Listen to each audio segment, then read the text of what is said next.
blubber?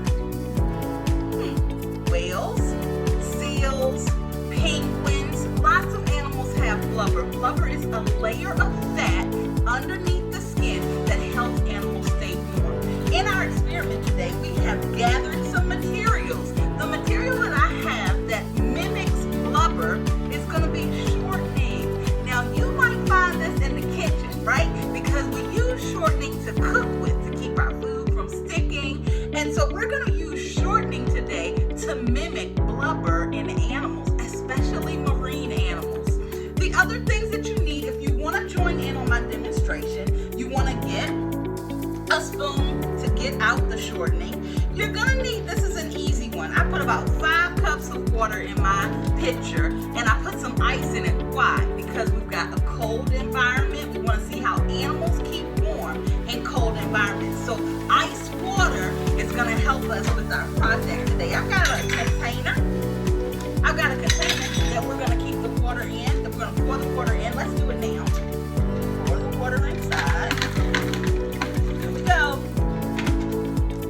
Then I also have 2 Ziploc bags, another household item, and I've got a glove, right? I'm also going to use a hair tie, okay, because I don't want my bag to come off. In case I make a mess, I've got a towel.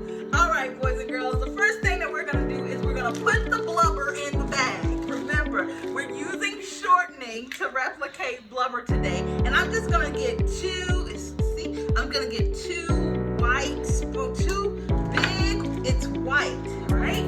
We're going to take 2 spoonfuls and just put them in the bag. 1, and this is a tablespoon, but I want to fill that bag with the blubber, okay? And I'm going to take the other bag and put my hand inside. Once I get my hand inside the bag, guess what I'm going to do? I'm going to stick it inside the blubber. And then I'm going to use my hair tie to make sure it doesn't come off, right? Just around my hand to make sure it doesn't come off. And then I'm just going to rub this blubber all around my hand. I want to cover my hand in blubber just like animals are covered in blubber when they are in the cold, right? They have a layer of blubber underneath their skin to keep them warm. And so they cover their body parts are well insulated, just like that. See what I did? The other hand, so my experiment will be fair, it's going to be covered with a glove, right?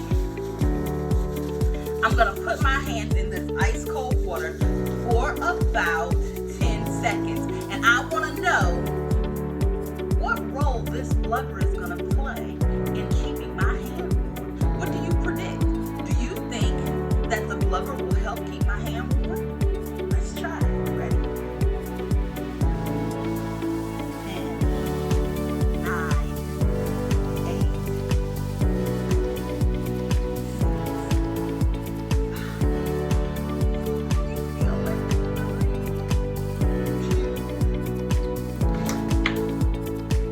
Oh my goodness! Okay, what do you feel, boys and girls? I can definitely tell the difference in my 2 hands. The hand that's bare, or just has a glove on it, is really cold. My hand covered with the shortening, it's cool, but it's nowhere near as cold as this hand. So, guess what I'm gonna do? I'm gonna slip my hand out of the bag, just like that, and they're clean. I'm gonna take off my glove, and now my challenge is, there were a couple different types of coverings that we named, right?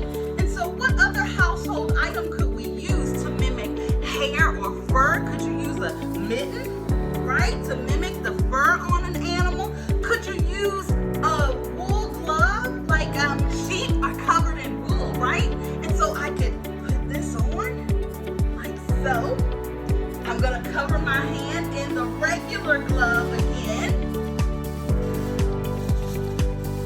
Let's see what happens. What do you think? Because animal coverings are meant to help keep animals warm.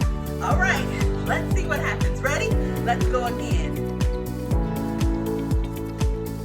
10, 9, whoa, 8, 7, 6, 5, 4, 3,